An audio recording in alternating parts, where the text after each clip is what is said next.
of you. So let's start with the session. If you remember from yesterday, okay, if you remember from yesterday, we could cover the AuC end-to-end process in two sense. It was first like as a high-level overview with different phases, where we had a first phase that was setup of cost collector, then we had collecting costs, then monthly settlement, and the final settlement of the asset. So today we aim to cover the first two steps: creation of the cost collector and allocation of the budget. This is the idea. So at least we will do it as an overview, and once we are in Entebbe, we will have some full session to practice on this regard. All right, do you remember, right, from yesterday what we were doing, and now we are going to see assets under construction. We are going to see creation of cost collectors. So as mentioned before. Sorry, there are four different phases, and when we are talking about AuC, we have four different scenarios. So we can have an AuC because we have a new construction, right? So for instance, if the new construction of a camp to be established in a new peacekeeping mission, we will use AuC. Also for leasehold improvement, okay, where we are going to do an improvement beyond the capitalization threshold, okay. For example, remember that in this case, the asset is not owned by UN, but we keep control, right? So based on the control principle that we were discussing yesterday, we could easily, we could identify that this is another example of assets under construction. So for internally developed intangible assets under construction, this is another example. For software, for instance, is also something that needs to be covered. And major alteration of existing buildings, like major improvements, should also fall under AuC scenarios. What do we need to consider in terms of planning and other considerations for assets under construction? So this is a list of question marks that we will be asking, and this is just this is just a slide to introduce the cost collector side, right? So I'm just trying to bring you from the presentation that we did yesterday, that we started on fixed assets, then we touched assets under construction, and now we are moving to the creation of the cost collector. So the first thing that we need to discuss, all right, is there any question? I need to show, let me just see the chat, because sometimes you also ask me questions. So someone is saying, please, I should go to the last slide. 1 second.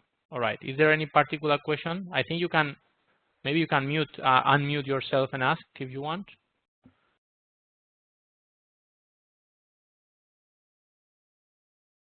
All right, if you are experiencing audio problems, I'm very sorry, and I'm recording the session, so I will also send the recording, and also to avoid problems, I will send the recording in MP4, so for sure you will be able to watch it. All right, thank you. So I can continue.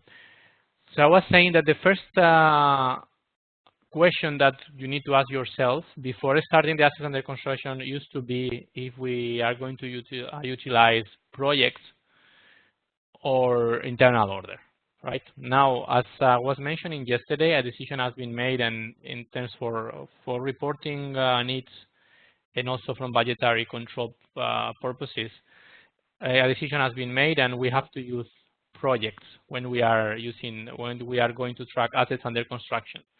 Before there was all kind of analysis, but for peacekeeping, we have to go with projects. All right, is that clear? It does not mean that you have to destroy the internal orders that you have. You can continue and complete the process. For if you have any project that you already started tracking with internal order.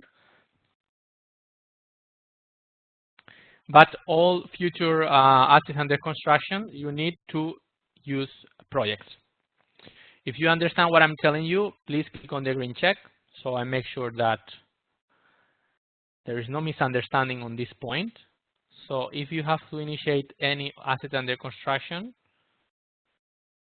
project, you have to use project system, and this is what we are going to discuss today, and we will have a lot of practice on the in-person sessions. Thank you. So we continue. Then you have to ask yourself, and this is very important part for engineers, and also in agreement with financial for the financial posting. So how is the structure of the project hierarchy? So if you are going to build a camp, how many assets do we have? What parts of the camps belong to different parts? How do we structure that? When you need to ask yourself as well, does a new final asset need to be created? Meaning, if we are doing a major improvement, do we need a final asset to be created at the end? In that case, no, because then if the asset is already there, we only need to capitalize the major improvement that had to be tracked with the asset on the construction project. Or how many final assets we need to create? Are we building an hospital building, and also accommodation building, and there is also some infrastructure? How many assets? And if apart from how many of them, do we need to create them? Do we need new assets to be created?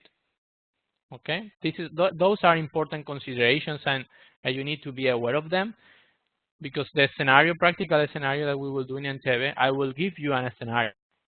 All right, I will give you a scenario that has already maybe a hierarchy, but this is a discussion that you need to go through before you start, because based on these answers to these questions, your project will have one shape or another. So what else we need to ask ourselves? Where is the funding going to come from? Assess funds, grants, both? Do we have funding allocated to a funded program, or it's coming directly from the cost centers? Right. So in terms of budgetary control, you need to think about it. Why? Because also this point will have an impact on the way you set up the project. So you have to use the project, then you have to think about the hierarchy, then you have to think about the final asset. You have also to think about the funding. That's also important. Where is the budget control? This is not only from where the money is coming, but also for each WBS is going to be the same funding source. So in general terms, will they allocate budget to the whole project, or maybe there is one part of this project that is funding by a grant, and then we have two different budget control. So how is the budget control, at what level? So we have, regarding budget, we have two open questions. I know there are too many open questions, and we will be, let's say, replying one by one. What and how will these service and materials be procured?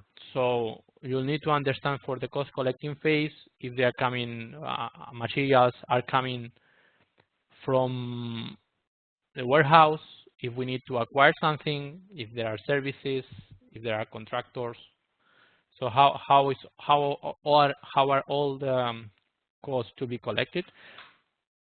And then if there is any service order to be used. Okay, I think there is a question. Yeah, if you have a case of, so the question is, all right. 1 second, because there are too many considerations. All right. So I'm going to repeat the second consideration using an example. Yeah. Actually, for this second consideration, I'm going to the following slides. We will build an example, and we will build together the project hierarchy. All right. So that we are going to cover it in the following slides. And there is a question that says, in case of the asset is cost share, how are we going to reflect that in the cost collector? Yeah, this is something that we are going to explain as well. If you are talking about cost share, meaning that we are involving different fund centers, no worries. We will explain maybe briefly today, and also in in-person sessions, and it's possible to be done. Okay, so, and I will show you also a project where we are involving, where we are sharing costs among different cost centers. If you are meaning cost sharing with an entity that is not in Umoja, we'll have to discuss that in Entebbe to see what is the particular case. Okay. Anyway, during these sessions, if you have real scenarios that you want to bring to the table, if you want to send me an email in advance, so when we get to Entebbe, We also have New York providing answers to this point. But always, please give me a real example that you are facing, or project that you may need to discuss. So let me recap this slide, and then you confirm with the green check if it's clear. We need to decide if we are going to use project or internal order. That's clear because we are going to use project. We have to see what is the project hierarchy. So based on the project, we will have to think about how many assets, how many parts. For instance, if we are going to build a camp, the hierarchy will involve, I don't know, infrastructure. Roads could be one part of the project. Buildings could be another one. Plumbing infrastructure could be a different one. Does the new final asset need to be created? So we need to discuss if during this AuC we are going to build actually a new asset or not.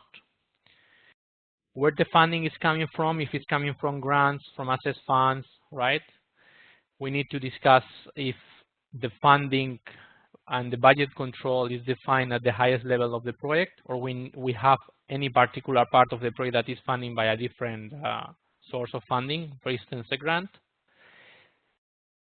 We have to review how the materials are going to be procured, and also identify in an early stage what type of materials need to be acquired, if something needs to be acquired, and then if service orders are required, meaning that if there is other entities that are providing services to us and they are in Umoja. All right, there is a question that someone is asking that says one example for payroll, for instance, that the IC. Okay, one example for payroll, for instance, the individual contractors are paid by several projects because they work for many projects. Very good. That is something that we are going to cover as well in the session for collecting costs. That is not a problem, all right? For the case of individual contractors, okay, no problem. We can share the cost, and then that particular and detailed questions, if you don't mind, we will cover them once we are in the class in Entebbe, because then I'll have to go to the system and show you how to do it in practical terms. Thank you, Bashir, for the question. All right, there is another question today. It's good that we are having so many questions. So for number one, the way I understand is that there are no. Oh, exactly. So yeah, this is a good summary, Ada. Thank you so much. So you don't need to decide anymore. If you use project or internal order, you have to use project. That's it. Yeah. So that's correct. Let's continue then with to the next slide, please. Can you please make me a favor and click on the green check if this slide is clear, because I think it contains a lot of information. And if you want me to clarify again one point, just let me know through the chat. But please click on your green check if it's clear. Very good. Thank you. You can tell that. Okay.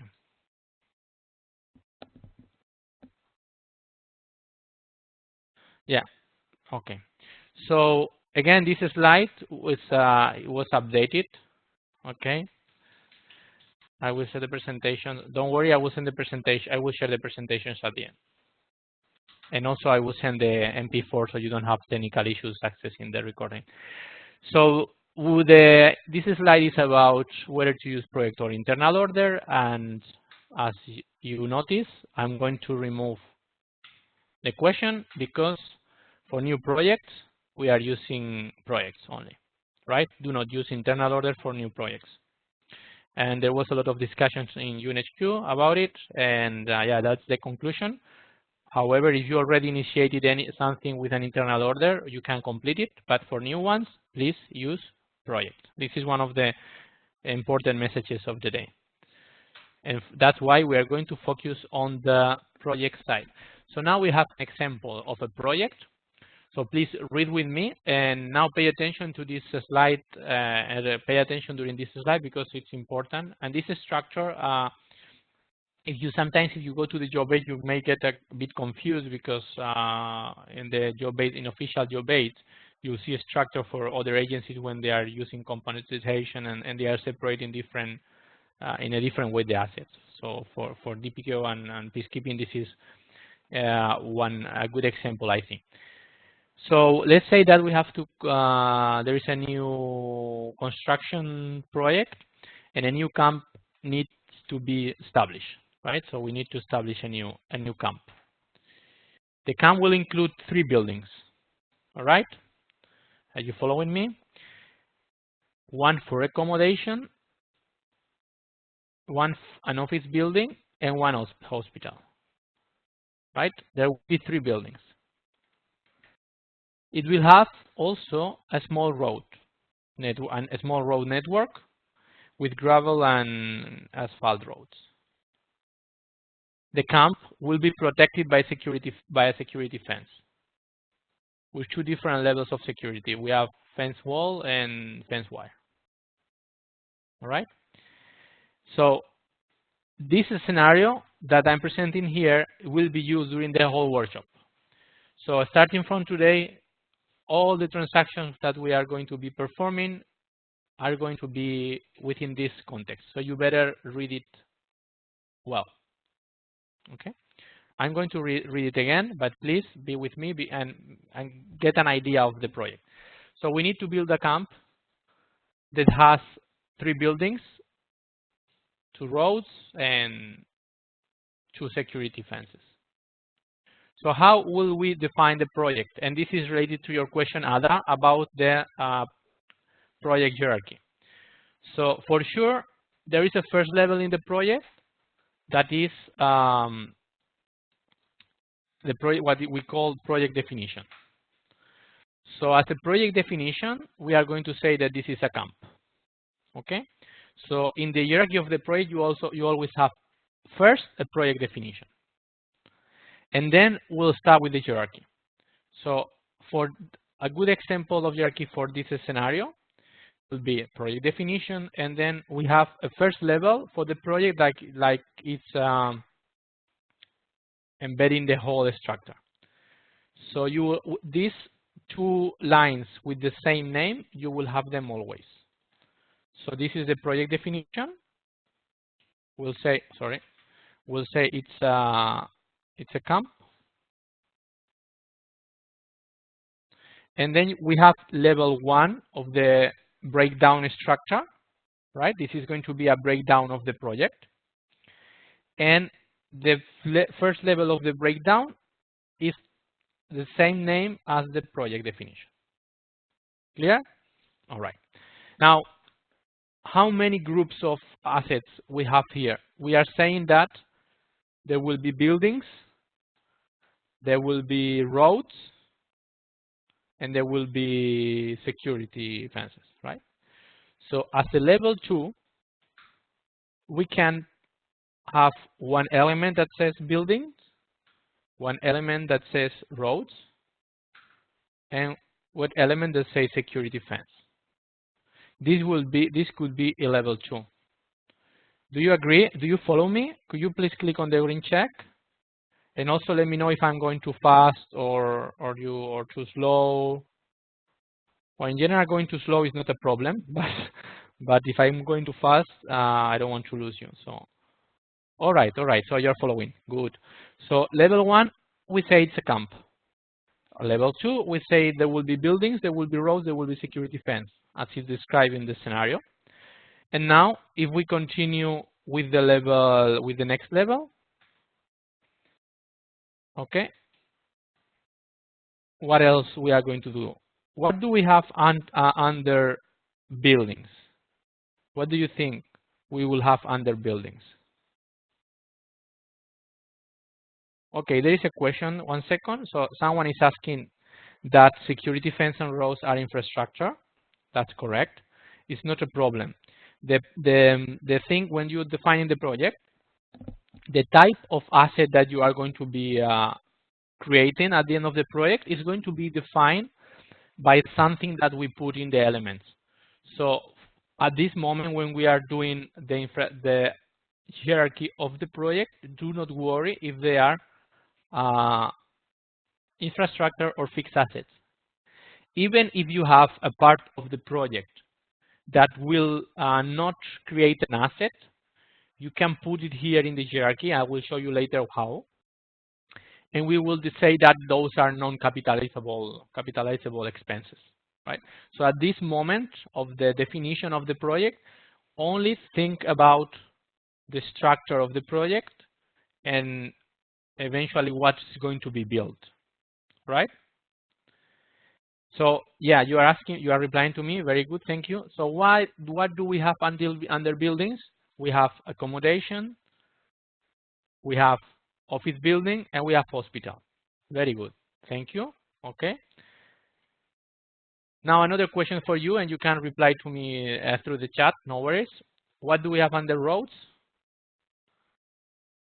We will have, if you read the scenario, we will have a gravel road and an asphalt road. I don't know if I'm pronouncing well gravel or gravel, but I hope you understand me. Okay, so we will have two elements here. We will have two elements here under roads, and we are expecting to have three elements here under buildings. And what will we have under security fence? We will have fence wall, and we will have fence wire.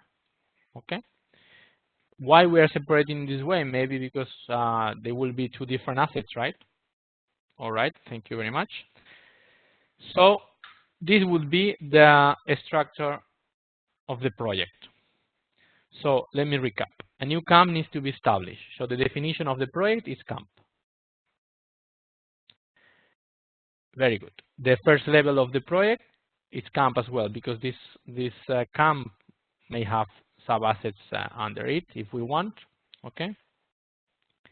Then this camp will have buildings, roads, and security fences. Very good. And then under buildings, we have office building, accommodation, hospital, road, gravel, and asphalt, fencing wall, and fencing wire. Is that clear? Did you get the breakdown? Did you get the idea of the breakdown from the scenario?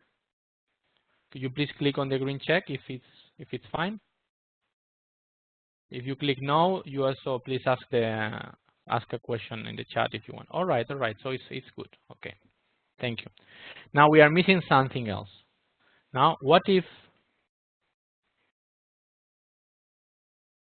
All right.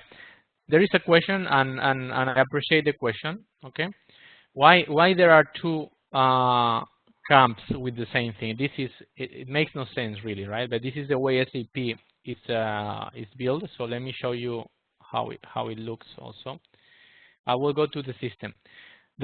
When you have a project, the way to identify the project is a project definition. So whenever you search for a project, you will always search. Sorry. Okay. The project definition is like the ID of the project. So this is the real project, right? You have when you get a list of projects, you will get a list of project definitions. So this will have its own number. That will be AA something. Okay.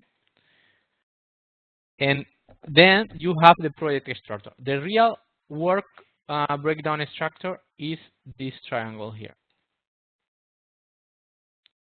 So and this is important question, you need to understand why there are two elements, because when you have to perform search, you need to know, or when you are going to customize something, you need to understand where you are.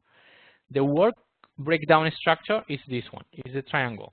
It has only three levels: level 1, level 2, level 3. In this example, it has three levels. It could have 4, it could have 2.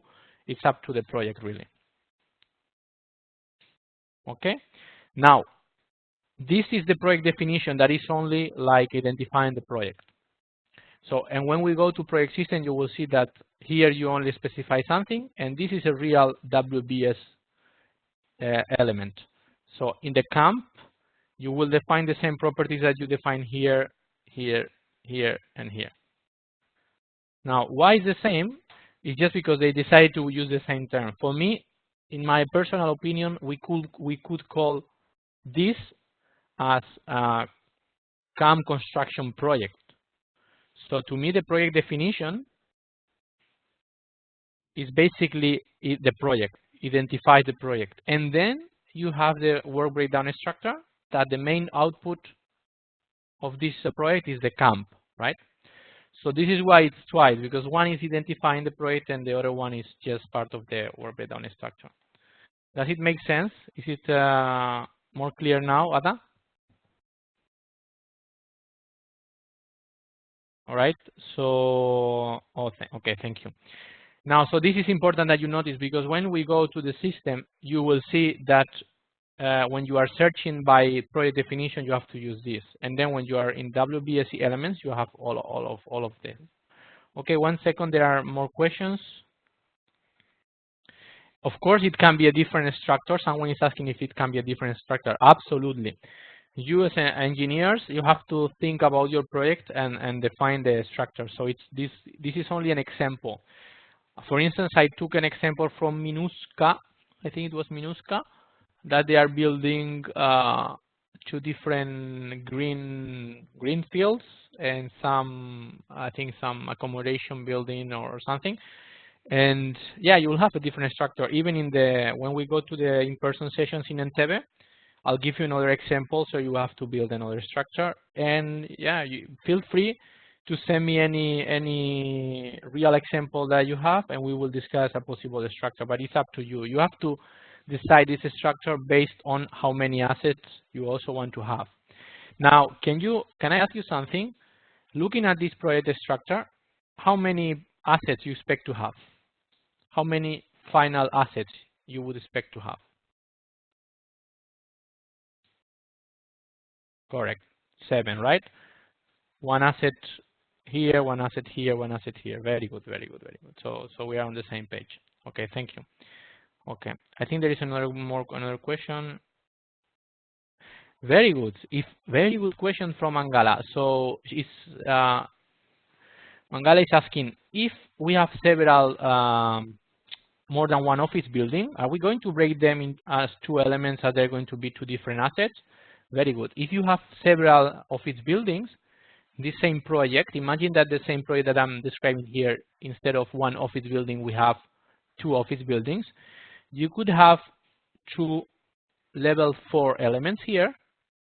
So you will put another box and another box. And let's say you have office 1 and office 2.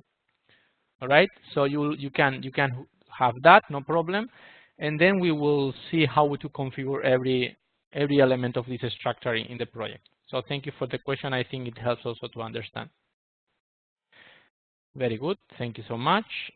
So I think I can continue to the next slide.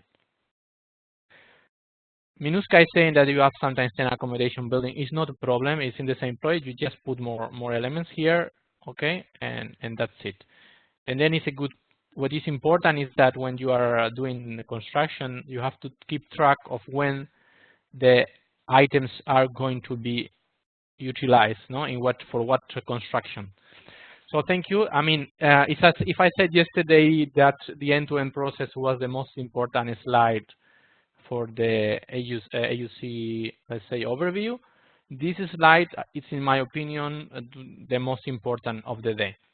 Okay, because then we'll give you an understanding of how the project structure works. Okay, now let me continue then with the next slide. This will be the project definition that we have the project structure we just defined, or the hierarchy. And then you have level 1, level 2, and level 3. So what we do with Umoja and with SAP is to use the project system to support the process through the entire life cycle, from the initial creation through the planning and the posting of the actual cost. So this is what we are going to do with project systems, okay, up to the final settlement. Each of these boxes that you see here in the project, each of these boxes will be what we call a work breakdown structure element. I know this term is a bit abstract, but you need to get familiar with it. So, sorry, I was drinking water. So each of these boxes is what we call a WBSE.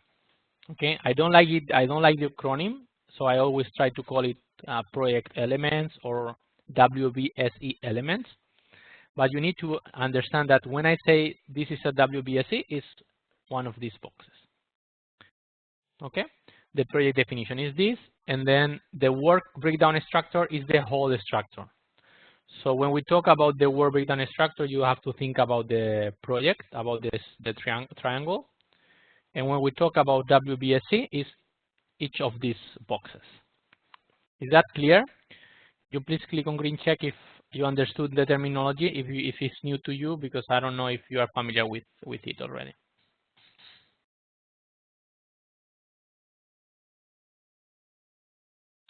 There is a question. Thank you for the question. I'm going to reformulate it. So in case we are adding additional buildings to our office, the number of assets will increase. Is this correct? I think so, right? I mean, this is more an accounting and business question, but if you are going to have a new building, normally it's a new asset. Should we count a single office, or should we consider just the different type of elements? When you are doing the structure as a level 2, you can have like the type of element that will help you to get a proper reporting to know how many you are spending on buildings and roads, etc. But as the last level of the project, you should have at least one element per asset. Okay. By the way, sorry that I didn't mention this box here, and nobody told me anything, so I have to go back 1 second. So, as I said, this was the project structure. Oh my goodness, the slide is full of yellow painting right now, but I hope it's clear. This is the project structure. And then sometimes you have in the project expenses that you want to track, expenses that are coming from the same source of budget, source of funding, but expenses that cannot be capitalized. All right. So, for example, if you get funding for a new project, and from this funding, you are going to pay furniture, right? Does the furniture get capitalized? Does the cost or the expenses in furniture get capitalized, even if it's equipment or any other type of equipment? If you fill one room with laptops, does this needs to get capitalized? Can you please reply to me with the green check or the cross, the red cross? Furniture, so it's not going to be capitalized, but still, very good, but still, the funding may come from the same project, and also it may happen that you have to track these expenses within the project, right, to do analysis of expenditure. So for this reason, you can add another element to the project for non-capital costs, all right? This could be another level 2, for instance. And then we will, this WBS element, we will build it in a way that it will not generate an asset at the end. So apart from this structure that I defined yesterday, you need to know that you can add an element for non-capital cost. Is that clear? So now you can click on the green check if you understand the concept of non-capital cost. It will also be used to track expenses, but it will not generate an asset at the end. Okay, anyway, very good. You got it. So anyway, when we go to the system, you will do it with your own hands. Okay, 1 second. There is another question. Yeah, there is a very good point again from Ada. Thank you. So the example we were saying about if you have 10 buildings, you will have 10 elements here. But of course, it will depend if the cost, if we are reaching the capitalization threshold, right? Remember that any statement that I'm doing about creating assets, it has to be compliant with the IPSAS requirement, which you need to have control. UN has to have control of the asset, capitalization threshold above $100,000 if it's a building. So yeah, that you always have to keep it in mind. Okay. All right, so let me continue. Okay. So Bashir is asking something about non-capital cost. Let me share the question because it may be interesting for some others. So he's saying if for non-capital costs we are going to be controlled through earmark fund. No. No, that's not the point. The point is that when you get the funding for the project, and I'll explain it that on the following session of funding for AuC, you will get, the system will create a fund, what is called a funding program, right? The funding program will be for all the project. You may have to use money from that or funds from that funded program, right, for all the expenses of the project. But maybe not all the expenses of that project are to be capitalized. All right. So that's the point.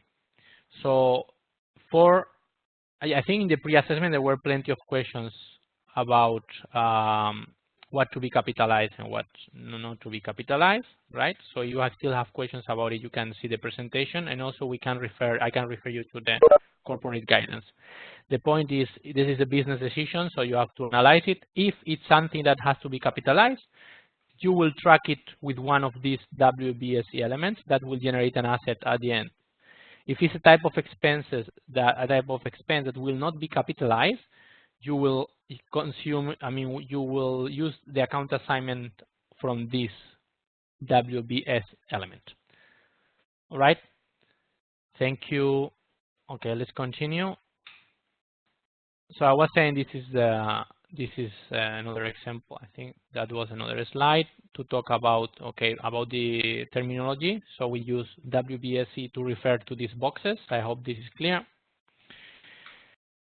Okay, there is more slides, I think, but I think I already covered. I covered all this. Okay, yeah, we already discussed enough. This is only for your reference. You see here is the reference to the furniture cost that I was saying.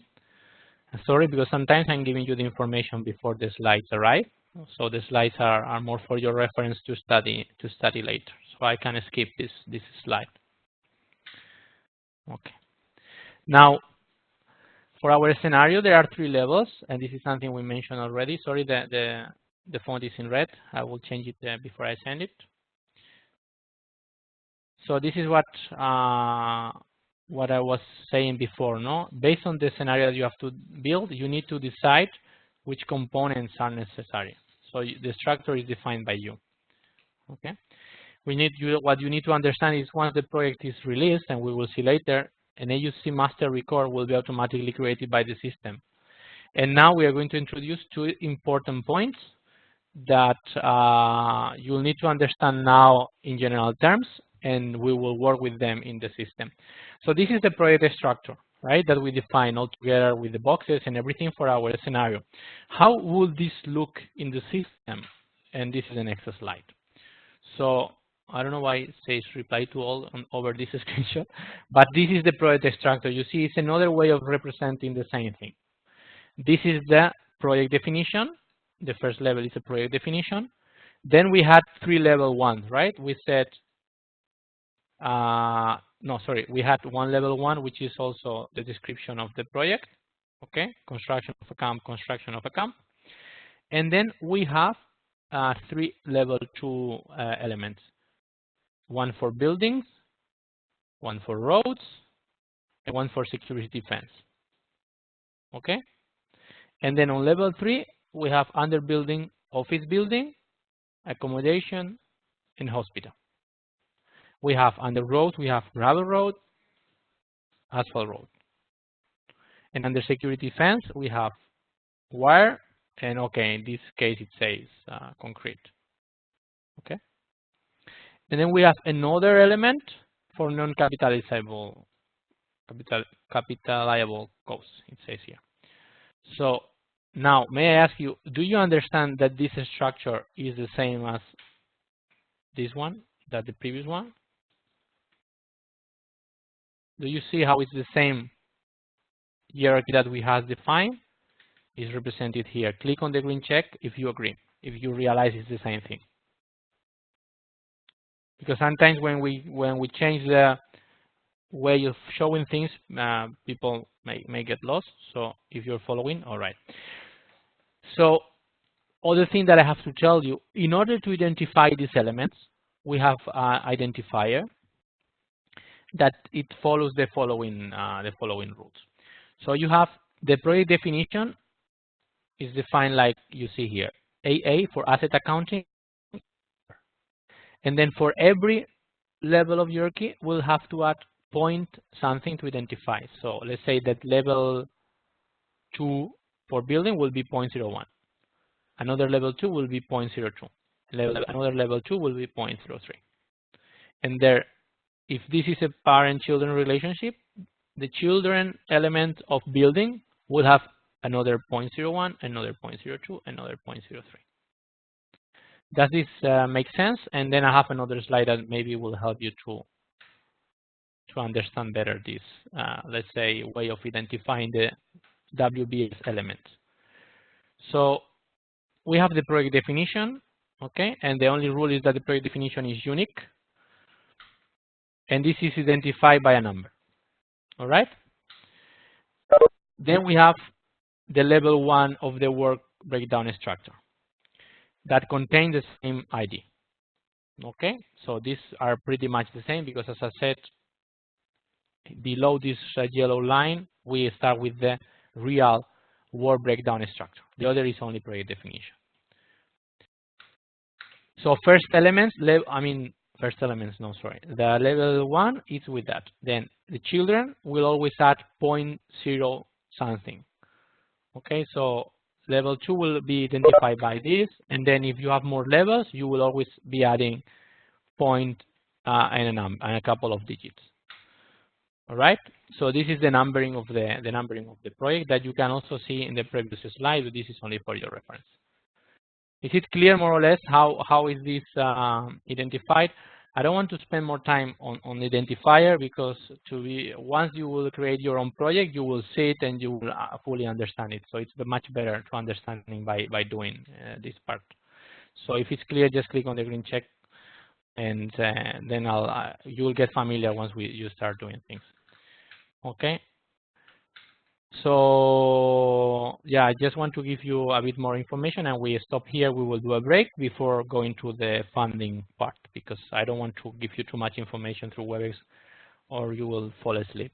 I don't see your faces right now, so I'm afraid someone may be sleeping. So WBS structure are structured based on the possible assets planned to be created in the CAM. This is something that I think we already discussed. There are some cases where the WBSE do not need to be broken down by asset components. So yeah, that's just, I mean, for us, you will only define your project hierarchy. Okay.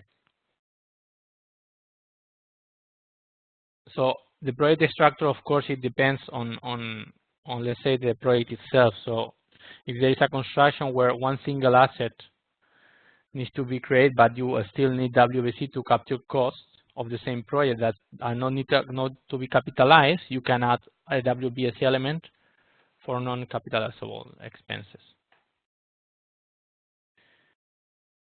There is a question about the number of limits. The number of levels. If there is a limit on the number of levels, not that I'm aware of, but I never try to go beyond 4 levels. Okay, there was a question on the capitalizable expenses. Here, okay, there's a good question. This element for non-capitalizable costs is not on level 3, so it's still level 2, and you can see it with the number. So, okay, good question, and let me recap. Do not get confused with the numbering. So, a question for you. If you think this element that says non-capitalizable, capitalizable, whatever cost is at level 4, okay, click on the green check. If not, click on the red cross.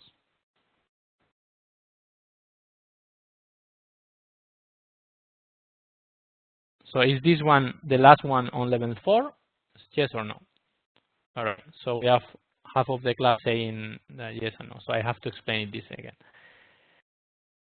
The number that you see here, it's only numbering for the element when you place it into the system. So there are 4 elements under level 1. Building that says 0.01, road that says 0.02, security fence that says 0.03, and non-capitalizable cost that says 0.4. These 4 elements are actually level 2 of the project.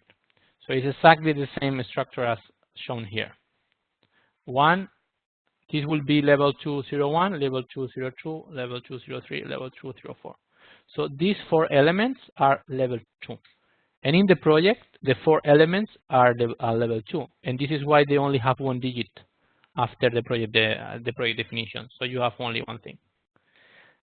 For the following level, you will have more points. So the level 3 elements are these ones, because they have .01, .02 extra. You see, and this one doesn't have children. This one does not have any children. Okay, I hope it's more clear now. There is a question about project location, and can you please elaborate more? And I'll try to reply. So let me continue. I think we are ending the session now. So only 2 more points that are important, just for your information, but for sure you will only get the real feeling when we go to the system for practice. So investment profile, this is a new concept. Take note of it and write it down, because it's going to be very important when you are defining the project. Every element that we have in the project, let me go back again to this slide when we have our project. Maybe we can start referring to these things. But any element of this project, of any WBS element, will have the option to have an investment profile. You will only set an investment profile if you think this element should generate an asset at the end of the project. So it should have an asset under construction. So the way to tell the system, for accommodation, we will have an asset. For a hospital, we will have an asset. For road drive, we will have 1 asset. But for here, we will not have an asset. For buildings in general, we will not have an asset. We only want the assets here. The way to tell this to the system is called investment profile. So get familiar with these 2 words, because this is what it means. So the investment profile is used to tell the system that the costs of this WBS element are to be capitalized and settled to an asset under construction. So once the project is released, the system will create automatically an AuC master record. And the settlement rule will be created later, and we will discuss. So just remember that investment profile is important and you need to define it. We will go to the system once we are there, and we will see that it's in the control tab. And then is where ADA, this is important for your question. At this moment of the investment profile is when we are telling the system if this is going to be infrastructure asset, or if it's going to be building, or it's IT, or it's leasehold improvement. All right, the investment profile will determine eventually the type of asset class that the AuC needs to have. And that eventually will determine the GLs that are going to be posted. Does it make sense? Do you understand the concept of investment profile, even though it's a bit abstract? Could you please click on the green check, or if you want me to repeat, it's only a way to tell the system we need this to have an asset under construction or not. Okay? Just keep those 2 things. Investment profile is to tell the system if we have an asset under construction or not. Fair enough. And now another slide, sorry, that is taking more time than I expected. So maybe I'll need to readjust something. Asset under construction, the project that you are going to create will have different statuses. So I have to explain you briefly the flow of the statuses. There is a question. Very good question. Thank you for your question, David. It says, it's not as a master record created manually, but the AA user FA15. Very good question about the previous slide. So remember that and for that I need to go to the first slide. So the question is, why are you saying now that the asset under construction is going to be created automatically by the system? If you told me yesterday that it's FA15 the one that has to be creating that, or even someone is saying is okay. So remember that we have the two assets involved. One is the asset under construction. Okay, one is the asset under construction that we settle during the monthly settlement, and another one is the final asset. So remember that the final asset is created by FA15 manually. But the assets under construction, they are created automatically by the system based on the investment profile I just defined to you. All right, does it make sense? If you understood the point, just click on the green check.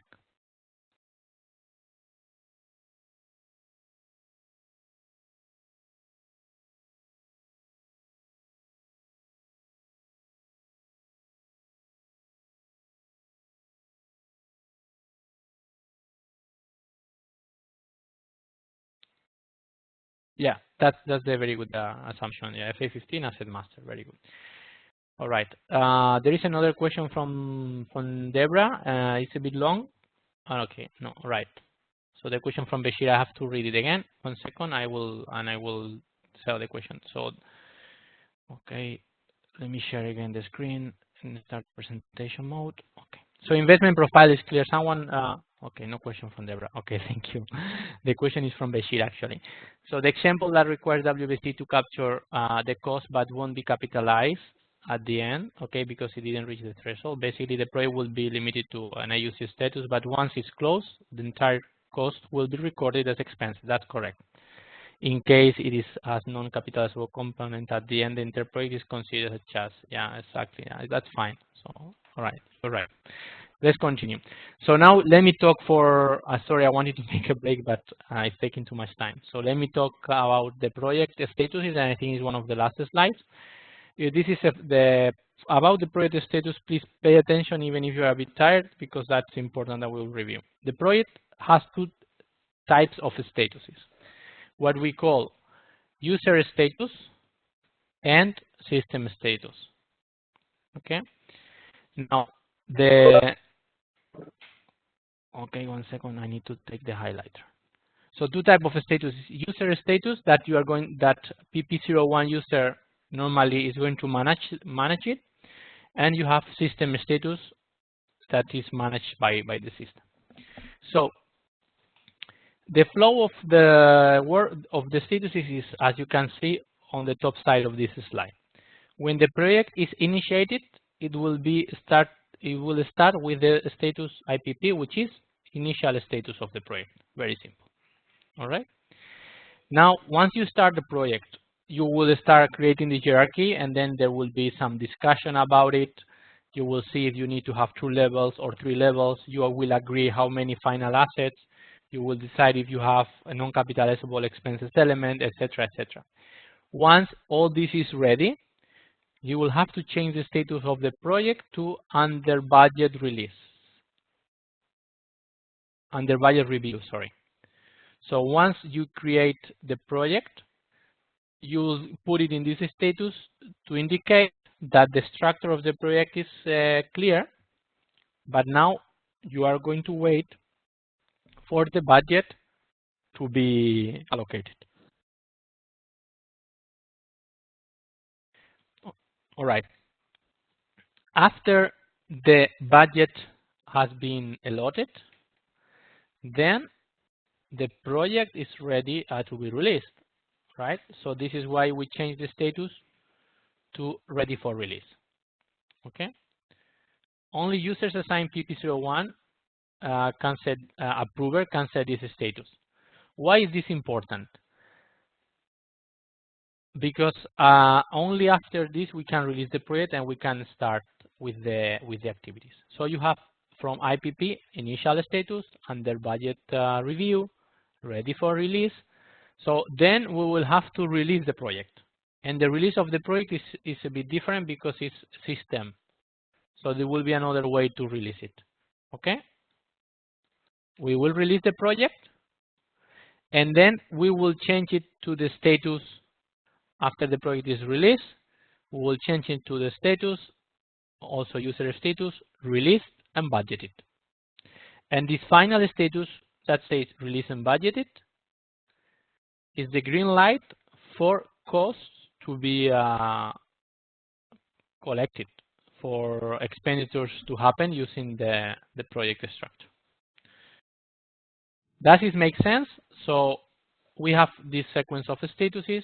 First is initial, then under budget review, because we need the budget to be allocated to the funded program, right, to the project itself. Then it says ready for release to indicate that the budget was already allocated.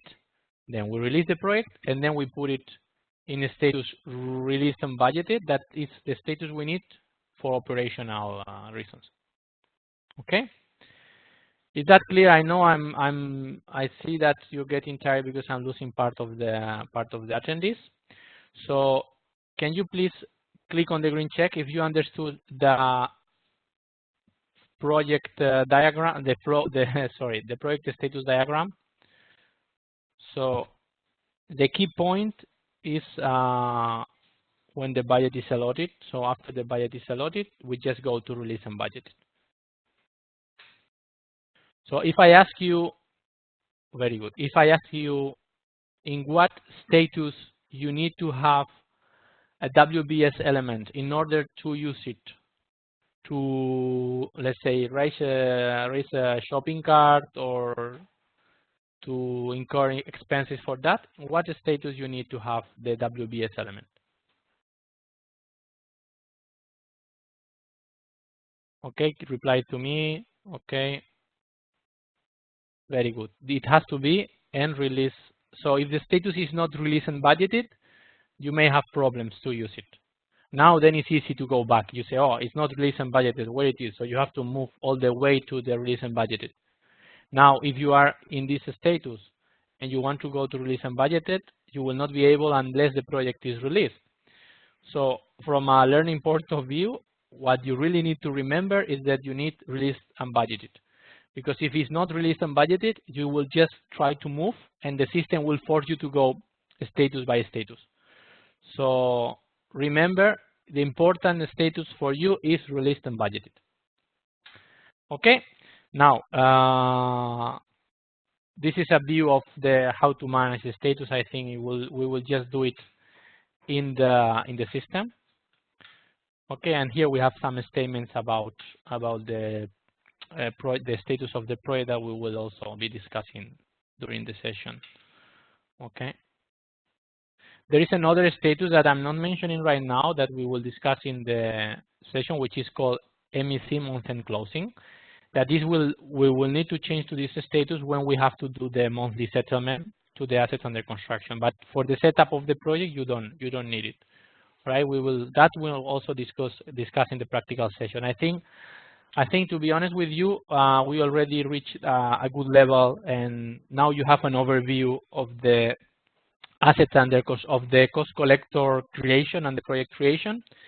So if you don't have more questions, we are going to stop here the session for as a cost collector overview, and we are going to break for 5 minutes because I'm sure that you are all very tired, and then I will try to give you in 5-10 minutes an overview of the funding, if you don't mind.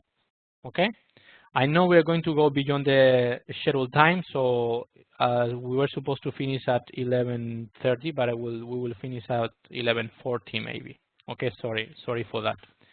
So we will continue with the WebEx until 11:40 if you don't mind. Anyway, if you cannot continue, you will have the recording, and this is material that we will discuss again in person sessions, right? So I'll give you 5 minutes to relax.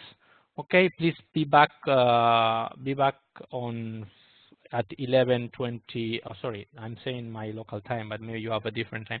So in 5 minutes, please be back. It will be 20:27 or 30.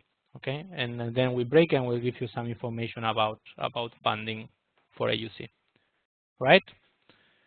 So I'll mute my microphone for 5 minutes, and please be back in 5 minutes.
Sorry, I was talking for a while, but my microphone was muted. I'm just sharing my screen now with the assets under construction, funding for assets under construction presentation. Please go to the participants panel again, going with the mouse to the top menu, and click on the green check if you can see my screen and you can hear me. So please click on the green check if you can hear me. Okay. I still see 11 people that are not looking at my screen, but I will go ahead. Yes, Please mute your mute your microphone, because someone has the microphone open and I can hear you. All right, thank you. Okay, I'll mute you manually. No worries. 1 second. That's it. Okay, so I'm going to start. The point now is to review the assets, the funding for assets under construction. So it will only take 10 minutes, and we will also discuss that in Entebbe, and I will do the corresponding demo. So we are going to review now the step 2, again as a high level, from a high level perspective. Okay. So sorry, I think the PowerPoint is getting crazy. Okay, yeah. So we are going to review this step. So we are assuming that the project has been created and is now in the status ready for budgeted, to be budgeted. Okay, so just it's not yet in release and budgeted. So what about funding for assets under construction? You need to know that, and of course, your project may be funded by asset funds. Okay, and then those are asset contributions that are payment made as part of the obligation of each nation to the UN budget. If you don't, I mean, for sure you know what is an asset fund. So those you could be funding the project with from your cost center or your fund centers, or you can have grants involved, right? I think you know what is a grant, and what is important is that if a part of the project is funded by a grant, okay, we need to do something special on the work breakdown structure elements in the elements. So let me give you an example about how the funding and the budget control works in the project system. So you have the project definition, and you have, let's say, a project with 2 levels. No, this one is a simpler example in terms of level. So you have a community center, and then you have 3 level 2, one for building, interior services, and furniture and equipment.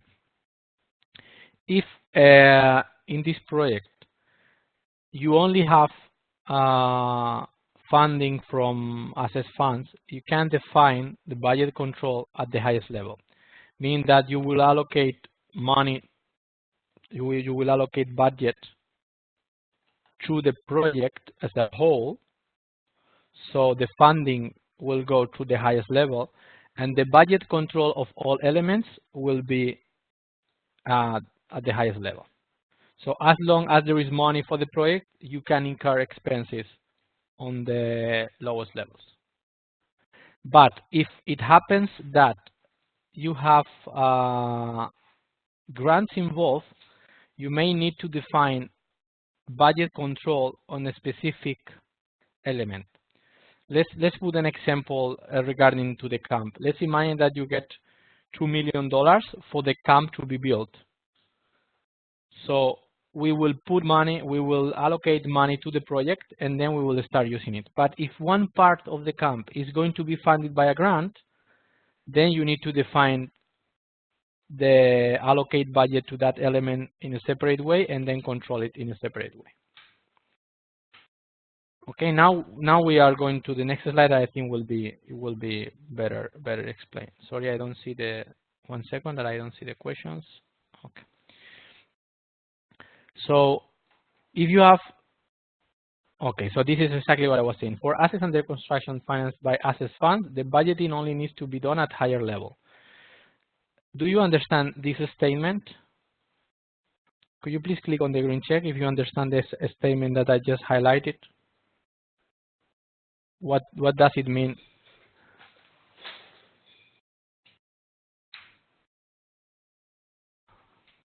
So exactly. So okay. So some of you didn't understand that part. Okay. So if I open, let me open. I think it's going to be better if I open the. One moment. I'm going to open the previous. I'm going to open the previous presentation because it will still be in your head. So one moment. So let's open our structure that we defined before. Okay. So this is the structure, right? Now the system, once you define the project, the system automatically creates something that is called funded program. So that is an FM element. So the system is going to create a funded program that is linked to the project, which is called funded program. Now I think there is another slide that will explain this one.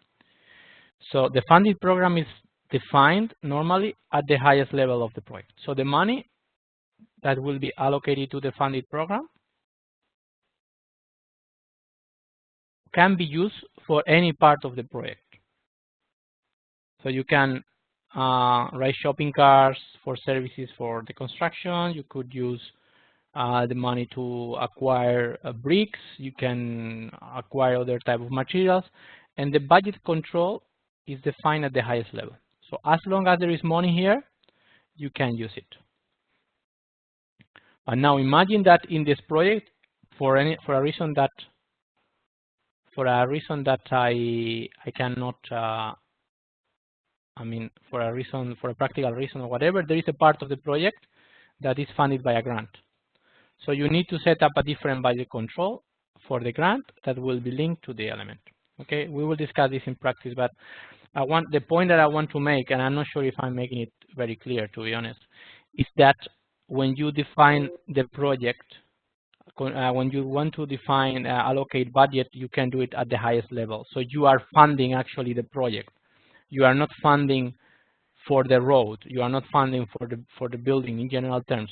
You can decide that, but in general, you will have the funded program defined at the highest level.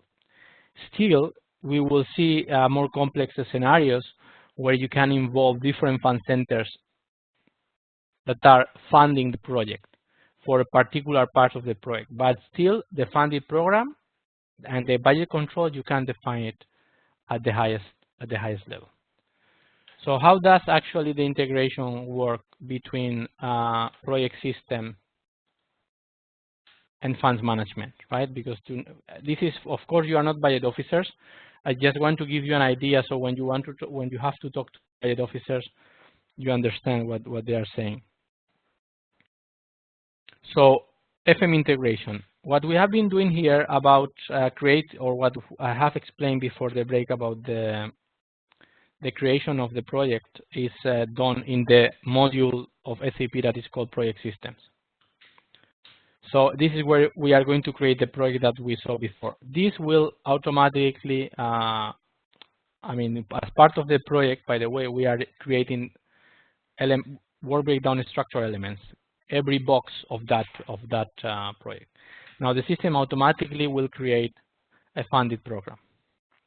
This funded program is the source of budget for your project.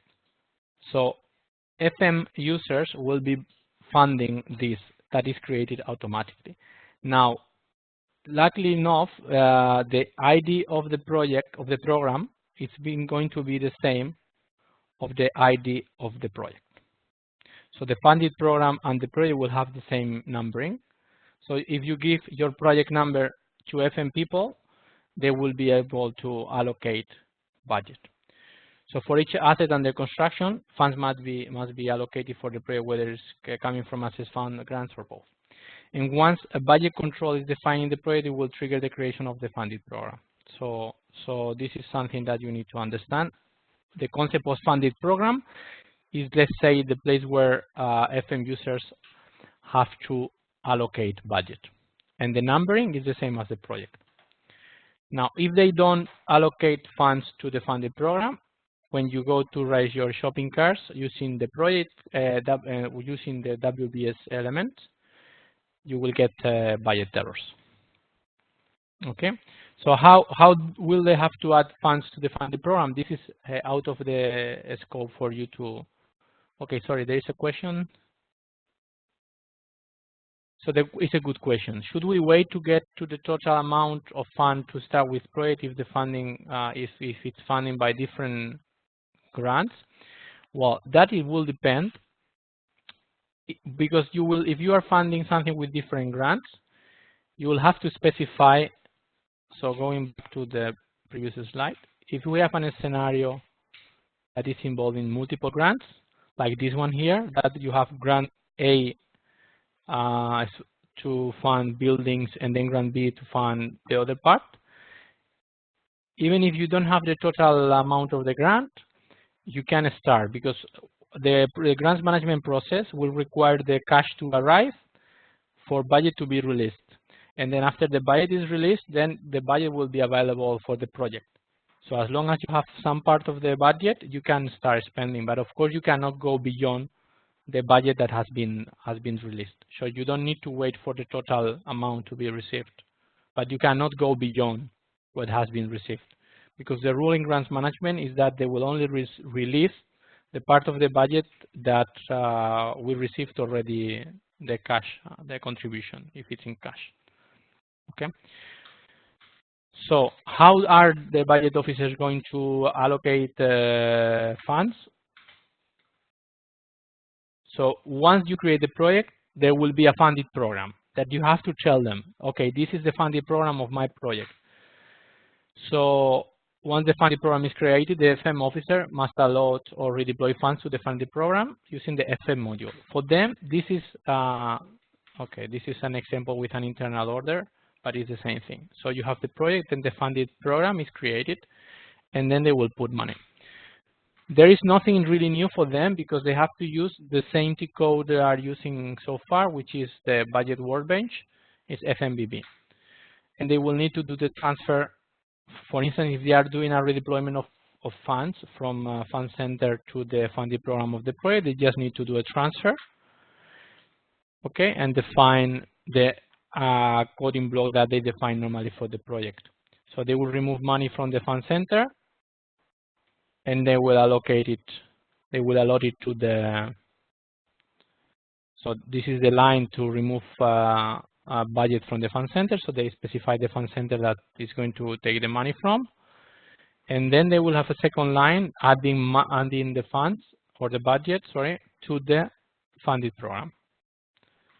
Right? There was a question yesterday. So about this, in this case, for instance, if we have the project that was created, which is AA58, using the budgeting workbench, they'll have to redeploy funds, and they have to specify as a funded program the WBSE code. So in this case, is the project definition. I mean, it's the identifier of the project. So they will specify there the project, and then they have to specify there the class for the let's say the fund commitment, the commitment item class. Sorry. So yesterday there was a question about what classes they are going to budget. You have to analyze what type of expenses you're going to have if you budget it for the project, and then they have to specify there the class. There is a question, one second, there is a question or a point from one of your colleagues. Okay, it's a question about grants. So for a particular scenario when there are grants, I mean one grant and it's also assets funds, we will review with it. We will review with that in Entebbe because I need to show you the system so you get the idea of how you have to do it. The coding block, there is a question about the coding block if it's entered in each WBS element. So in the WBS element, you have the fund and you have, I mean, you don't have the fund, I think. So when they are going to budget, if they specify the WBS element, some fields will be derived. I think you have to specify still something else. And it's important to notice that when you are funding, you see here, even in the line that goes to the funding, you have the fund center. So you have to understand the funding program as a big box. But even if it's a funded program, you can have a reference to the fund center that is, let's say, allotting funds to that funded program. So you can have a proper track, even though all the money is going to the funded program. You can have a breakdown by fund center. If, for instance, we are breaking down the infrastructure that is IT with separated from the plumbing or separated from, I don't know, a workshop for transportation. All right, I know I'm giving you not too much information about the funding, but first of all, it's not, I mean, your role, and we will do an in-person session with the proper demo. So the purpose of this presentation that I'm finalizing right now, and sorry that I took maybe too much time, the main point is this slide. So I like to summarize so you don't need to study all the slides, but you have to understand, in my opinion, you have to understand this one, that for every project that you create, the system will create a funded program, which is the, let's say, the element that needs to get the budget. So you will have to talk to your FM officers telling them, okay, there is a new funded program that is created for this project, and they need to allocate or allot budget to it. And the second point that you need to remember is this one, that for assess funds, I want to highlight it.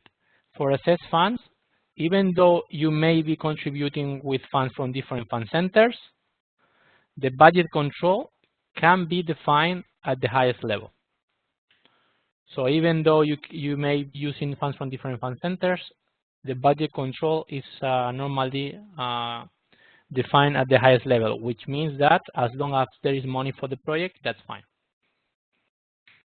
And then it still is possible to define a budget control at the lowest level, like if you have grants, you can do that in the system. But the general case and the first case that we are going to work with in the system in Entebbe is going to be an example where the budget control is defined at the highest level. So there is a question that I'm going to read, and if you have any other question, I will reply, but the session is about to end. So okay, so the question is,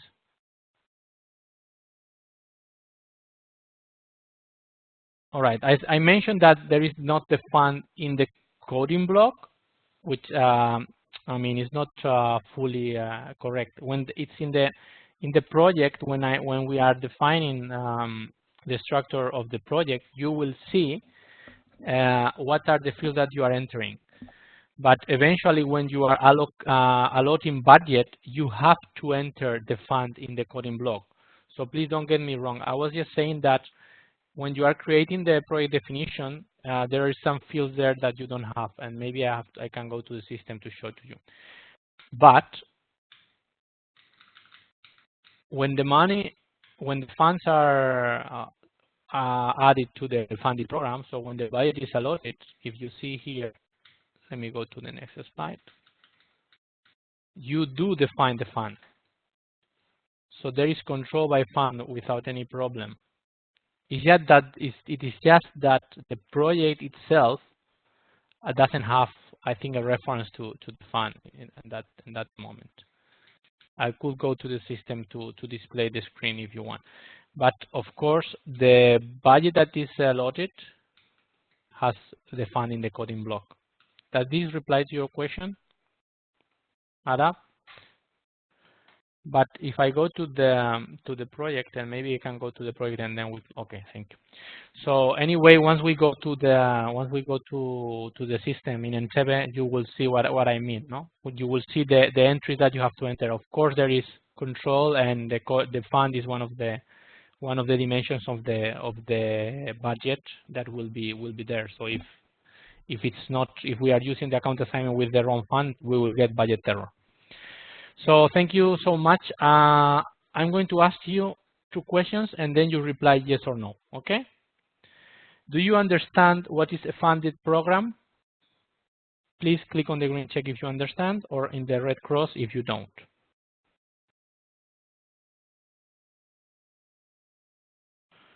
So the funded program is very good, most of you understand. So the funded program is the same thing that represents, is the same ID that represents the project, but on the FM side.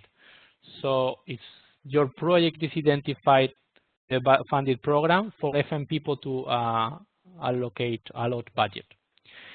And the second question is, do you understand what I mean when I say the budget control is defined at the highest level? Please click on the green check or in the red cross if you don't understand. When I say budget control is defined at the highest level of the project, do you know what I mean? Exactly. So that's good news. I think there is okay. So it means that the funds are going to be allotted in the funded program, and the budget control is the highest level. It's at the highest level, so it's at the project level. So you will not get a budget error if you are spending more on the building for the hospital than you are spending for the road, as long as you don't go beyond the budget that you have allocated for the project. So thank you so much. Thank you for your patience. I went far beyond the scheduled time. I'm sorry for that. But I think the most important is the learning experience, is that you get also answers to your questions, and then everybody can hear them. So thank you so much. Have a good afternoon or evening, and see you tomorrow if you don't have any other questions. Thank you so much.